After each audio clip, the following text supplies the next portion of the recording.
scolaire perturbée pour les élèves du lycée bilingue des Bonnets en proie à une montée d'insécurité. Lundi dernier, en pleine nuit, le proviseur de cet établissement secondaire a été violemment agressé à son domicile par des malfrats armés de machettes. Plus de détails avec Kedjara et Jacques Nomolo. Montée d'insécurité au lycée bilingue des Bonnets, situé à l'arrondissement de l'Onako, dans le département du Mongo. Le proviseur de cet établissement public, ainsi que les membres de sa famille, vont être victimes d'une violente agression, dans la nuit de lundi à mardi, par des malfrats munis de machettes. C'est l'arrivée des forces de maintien de l'ordre aux aurores, qui va, selon des témoins, permettre à la famille d'avoir un peu d'assistance. On avait trouvé que la porte était fermée, il y avait les enfants dedans, il y avait l'échelle. Ils sont montés sur l'échelle, ils sont entrés au plafond. Maintenant, alors, comme le commandant est venu, il a cassé la porte. On a trouvé les enfants avec le sang. On a tapé le proviseur jusqu'à... On l'a amené à l'hôpital. Un fait qui va avoir une incidence directe sur le reste de l'établissement, déjà traumatisé par la récurrence des attaques qu'on attribue à de jeunes délinquants, avec à leur tête un ancien élève du lycée. Et on nous gardait souvent d'aller en classe. Parce que aussi, il y a souvent les problèmes au lycée. Le maquisage vient souvent nous agresser. Et puis souvent l'argent des élèves. Ce n'est pas la première fois qu'un proviseur est agressé à Ebonné. Jamais une attaque ne s'est faite avec autant de violence. Désormais, élèves et enseignants se sentent en insécurité. On fait peur. On fait peur. Parce que le proviseur qui vient ici au lycée, il y a des semaines, son camion. Il y a souvent les bandits viennent, ils commencent à voler, ils n'ont jamais fait la sécurité, ils tapent le proviseur. Le personnel enseignant du lycée bilingue des Bonnets a été mis en stand-by. Les cours reprendront quand les mesures de sécurité seront de nouveau garanties. Une réunion s'est d'ailleurs tenue à cet effet avec les autorités de la ville. Dans le souci de renforcer la proximité entre population et armée dans le chaudron de la crise anglophone, les éléments du 6e bataillon d'intervention rapide ont procédé à des consultations dans la région du sud-ouest. Au cours de cette campagne, ils ont appelé les populations à une collaboration pour lutter efficacement contre les bandits qui sévissent dans cette localité. C'est Lambou et Nadine Yambou. Dévasté et meurtri par plus de 3 années de guerre, Mai 14 sur l'axe Kumba-Muyoka dans la région du sud-ouest tourne au ralenti. Ici, les activités des populations ont pris un sérieux coup. Même le centre de santé du coin est devenu l'ombre de lui-même. Le personnel soignant a plié bagages, privant ainsi les malades des soins de santé. Présents dans la zone, les éléments des forces de défense et de sécurité ne sont pas toujours perçus comme des protecteurs. Ces consultations gratuites et dons en matériel médical ont pour but de rassurer les populations et consolider le lien armée-nation. Dans le cadre du concept armée-nation, l'armée se rapproche des populations sinistrées, plus particulièrement ici à Nantes. Les populations sont favorables. Ils sont là pour leur montrer que nous sommes avec elles. Nous formons un. Nous devons travailler la main dans la main pour donner une démarche fortement appréciée par ces populations privées de soins depuis des années. Ce sont au total 214 personnes qui ont bénéficié d'une assistance médicale. Nous vous disons merci, nous vous disons vraiment merci pour ce geste. Dans cet élan de solidarité, les membres de l'équipe médicale du 6e bataillon d'intervention rapide se sont rendus à l'orphelinat Moda House Orphanage, où en plus d'avoir administré des soins de santé aux pensionnaires, ont procédé à la distribution de quelques présents. Cette initiative que les populations souhaitent voir se pérenniser a été l'occasion pour les forces de défense et de sécurité de réaffirmer leur proximité vis-à-vis des populations et d'appeler celles-ci à fournir plus d'informations dans la lutte contre l'insécurité que répandent les groupes armés dans la région du sud-ouest.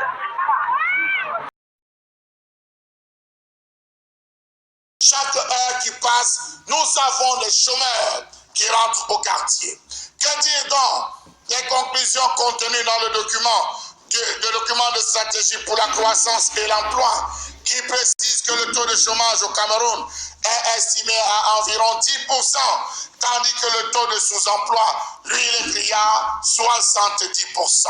Savez-vous que selon l'INS, le chômage constitue un phénomène effroyable au Cameroun? 10 à 30% des jeunes vivant dans les villes sont sans emploi. 90% des travailleurs exercent dans le secteur informel, tandis que 70% des travailleurs gagnent mensuellement moins de 23 500 francs CFA. Adolescent a été tué lundi à Conakry et 4 personnes gravement blessées par des tirs des forces de l'ordre au cours des manifestations, selon un médecin. Des heurts ont eu lieu dans plusieurs quartiers entre les forces de sécurité massivement déployées et des milliers d'opposants à un troisième mandat de l'actuel président Alpha Condé. La tension n'a cessé de monter dans le pays depuis l'appel à la manifestation lancé il y a une semaine par le Front national pour la défense de la Constitution. Cette coalition de partis d'opposition, syndicats et membres de la société civile s'oppose farouchement à une révision de la Constitution évoquée par le pouvoir. La Guinée est dans le feu politique, dans l'attente d'une annonce du président Alpha Condé sur la possibilité de réviser la Constitution. Elle permettrait au président, âgé de 81 ans, de se présenter fin 2020 pour un troisième mandat, alors que la Constitution en limite actuellement le nombre à 2. L'opposition s'attend à ce qu'il officialise bientôt la tenue d'un référendum constitutionnel. Fin septembre, il avait demandé aux Guinéens de s'y préparer.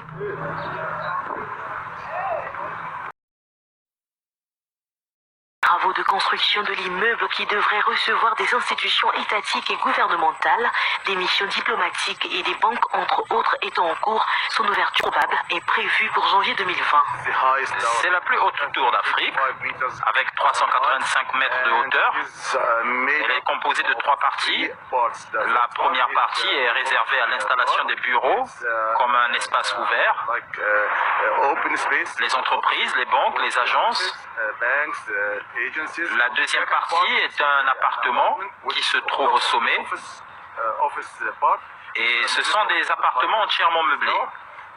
Et la partie supérieure, c'est l'hôtel, les chambres d'hôtel, comme d'habitude, avec des halls d'entrée et toutes les caractéristiques que l'on peut trouver dans un hôtel. L'exécution de ces travaux a été confiée à la société d'ingénierie China State Construction Engineering Corporation. Selon les projections, la tour boostera les recettes touristiques de l'Égypte qui ont progressé de 28,5% pour atteindre les 12,6 milliards de dollars au titre de l'exercice 2018-2019, rapporte le ministère du Tourisme.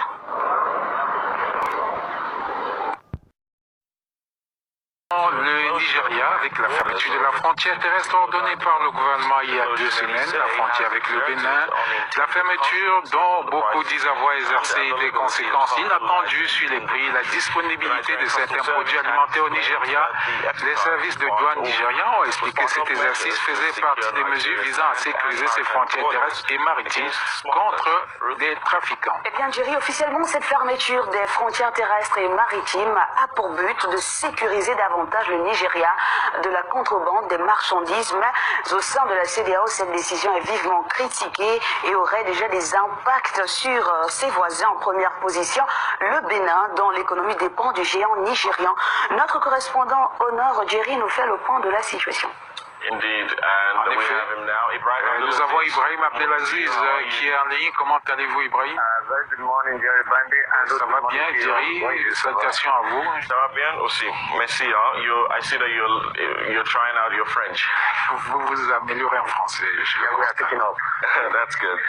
All right. So, in what circumstances? Oui, dans quelles circonstances ces experts ont fait la déclaration selon laquelle la fermeture entravait ils ont lancé cet avertissement dans différents forums, y compris des interviews, des discussions avec les médias. Les frontières nigériennes avec la République du Bénin et du Niger sont toujours fermées malgré les avertissements des experts de la CEDEAO, selon lesquels cette fermeture nuit à la prospérité et entrave la croissance économique du pays. La fermeture empêche la libre circulation des personnes, ce qui constitue une violation des accords signés par le Nigeria. Toutefois, en réaction à cette évolution, la CEDEAO, par l'intermédiaire du président du Parlement, Moustapha Cissé Lo, a exhorté le gouvernement à revenir sur sa décision car cela aggraverait la stagnation de l'économie du Nigeria. Depuis son entrée en fonction en 2015, le président Muhammadu Buhari a mis en place des politiques visant à stimuler la production agricole, à réduire sa dépendance vis-à-vis du pétrole qui fournit 90% de ses devises.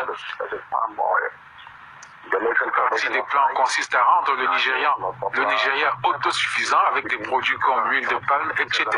La production de riz, l'aliment le plus populaire au pays, a augmenté de plus de 8,9 millions de tonnes entre 2013 et 2017, mais cela ne suffit pas encore à répondre à la demande d'un pays de 200 millions d'habitants.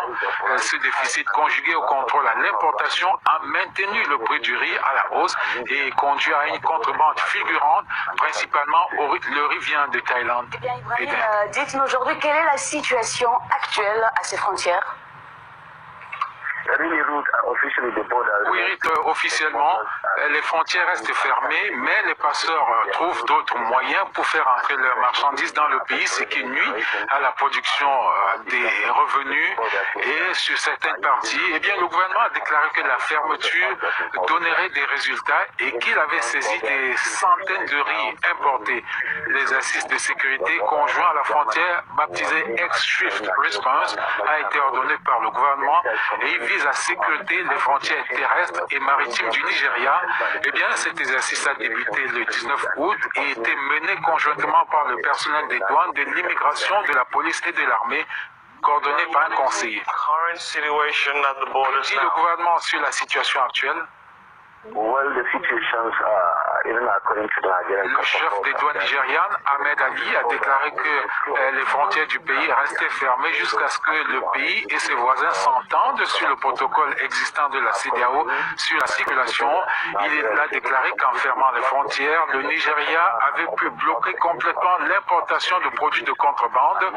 Il a insisté sur le fait qu'il était en mesure de bloquer complètement le flux de marchandises illicites et surtout de mettre un terme à l'exportation de produits pétroliers qui constitue le principal problème et que selon lui, l'importation de riz a cessé.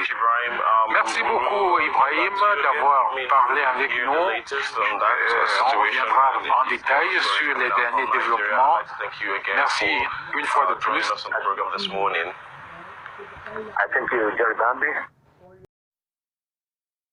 De la compagnie Ethiopian Airlines viennent de vivre la peur de leur vie.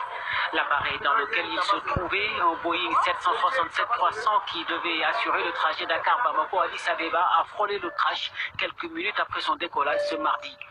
Sur ces images amateurs prises par un passager à bord, on voit de la fumée se dégager d'une aile de l'avion qui avait décollé de l'aéroport Blaise Diagne de Diass à quelques kilomètres de Dakar pour la capitale malienne lorsqu'un problème technique est survenu. Les faits se sont déroulés entre 8h20 et 8h30, raconte un passager cité par le site sénégalais Dakaractu. Le témoin révèle avoir entendu un gros bruit et vu de la fumée se dégager de la climatisation juste après le décollage. Mais après quelques minutes de panique du fait notamment des alertes sans réponse du pilote à la tour de contrôle, l'appareil a pu atterrir d'urgence sans faire de victimes. Une catastrophe évitée de justesse qui rappelle le terrible crash du Boeing 737 MAX de la même compagnie le 10 mars dernier. L'appareil qui s'était écrasé 6 minutes après son décollage de l'aéroport d'Addis Abeba à destination de Nairobi avait à son bord 157 personnes. Aucune n'a survécu. Plusieurs dizaines de personnes ont marché dimanche à Abidjan en Côte d'Ivoire pour dénoncer la mort après un viol d'une fillette de 3 ans, crime très médiatisé et abondamment commenté sur les réseaux sociaux. Ouassa Aou Océane est morte après avoir été enlevée et violée dans son village de Bor-Etienne-Kro, à 25 km de Dimbokro. Une situation qui a suscité l'indignation populaire sur tout le territoire ivoirien et à l'extérieur du pays. Mon ventre, mes entrailles de lait tressaillissent, me font mal, de mon frère. Je ne dors pas. Depuis 4h du matin, je suis levé. Plus jamais ça. Comme un adulte, une fille de 3 ans, une fillette. C'est abominable. Que justice soit rendue, justice soit faite. C'est dramatique. Ça existe depuis le temps des temps, comme on dit. On a trop longtemps gardé le silence. Il est temps aujourd'hui d'en parler. Ça se passe dans nos maisons. Ça se passe chez le voisin. Ça se passe dans nos familles. Et il est temps de dénoncer ce fait-là. Pour les organisateurs de cette manifestation, il est temps de commencer la sensibilisation à l'intérieur du pays où ces actes ignobles sont monnaie courante, encouragés par un silence coupable. Après cette marche sans vacarme, les manifestants ont allumé des sièges et déposé des fleurs à la mémoire de Bouassa Aou Ossiane.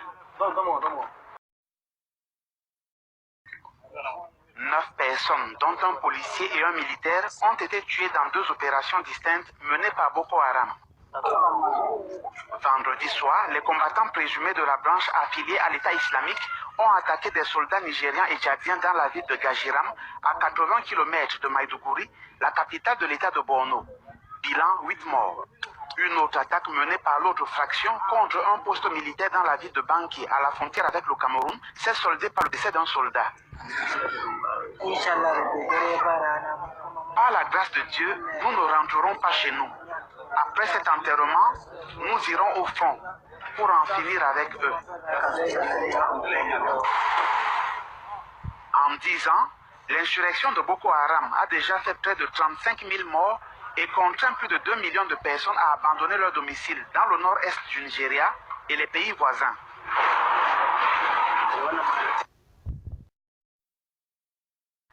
Le président sud-africain a annoncé un plan d'urgence, notamment des amendements de loi sur ces questions pour arrêter la résurgence de ces violences. Il promet également un engagement significatif afin de prendre en considération les plaintes des victimes. Des femmes meurent avec des lois de protection dans leur maison. C'est pourquoi nous devons être attentifs à tout cela. La modernisation du système de justice pénale est essentielle si nous voulons voir de réels progrès dans la lutte contre la violence fondée sur le genre, car nous utilisons encore des technologies et des pratiques dépassées. Nous avons des problèmes avec les déclarations des victimes qui ne sont pas enregistrées avec exactitude ou même qui disparaissent. Les documents disparaissent et ainsi de suite. Et les coupables s'échappent. Une femme sur 5 a déjà été victime de violences de la part de son partenaire. Récemment, un mouvement d'indignation sur ces violences s'est généralisé, provoquant un sursaut sur les réseaux sociaux avec à l'appui le hashtag #AmNext qui signifie « Suis-je la prochaine ?», mais également des manifestations de rue. Robert Mugabe a définitivement ruiné son image dans l'opinion occidentale. Près de 2 décennies après la réforme foncière destinée à rétablir la justice sociale dans le pays, la majorité blanche ne lui a pas pardonné sa politique. Même mort, celui que ses soutiens appellent camarade Bob suscite toujours la répulsion des descendants des colons britanniques et de leurs employés. Certains n'hésitent pas à se réjouir de sa disparition. J'étais très content quand j'ai entendu que Mugabe est mort. Il a pris ce qui était important pour nous, notre source de revenus.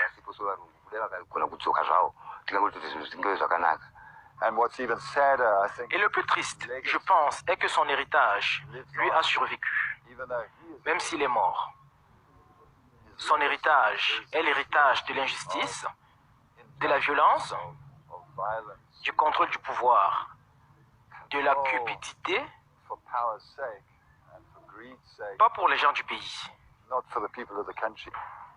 Avant la réforme, 4800 fermiers blancs possédaient l'essentiel des terres arables, ne laissant que la portion congrue à 6 millions de petits exploitants noirs. Pour ces derniers, c'est le début de la réparation des injustices coloniales. Certains d'entre eux avaient 10 fermes, 5 fermes, une seule personne. Donc, un homme noir n'avait rien. S'il y a eu partage, c'est une bonne chose. La politique de redistribution des terres au Zimbabwe en faveur de la majorité noire remonte à l'indépendance du pays en 1980. Robert Mugabe a toujours considéré que le gouvernement n'a pas à payer pour des terres volées aux paysans par les colons britanniques.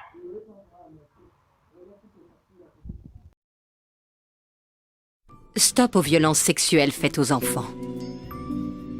La plupart des gens veulent du bien aux enfants. Ils les protègent, les aident à bien grandir et à être heureux. Malheureusement, certaines personnes sont dangereuses pour eux. Elles ne se comportent pas comme elles devraient et font des choses interdites. Ces personnes sont rares, mais elles existent. Un tonton pas si gentil. Rue de la Paix, j'achète. Oh non, tonton, c'est toujours toi qui gagne. Quand on était petit, c'était pareil. Et gagnait tout le temps. Pas vrai, Pierre? Oh mince, y a plus de pain. Quelqu'un peut aller en chercher à la boulangerie? J'y vais. Tu viens avec moi, Diane? Non. J'ai pas très envie. Je lis. Allez, Diane, va avec Pierre. Ça te fera prendre l'air. C'est parti, ma puce. Tu n'as rien dit pour notre petit secret, hein? Non. Ça doit absolument rester entre nous.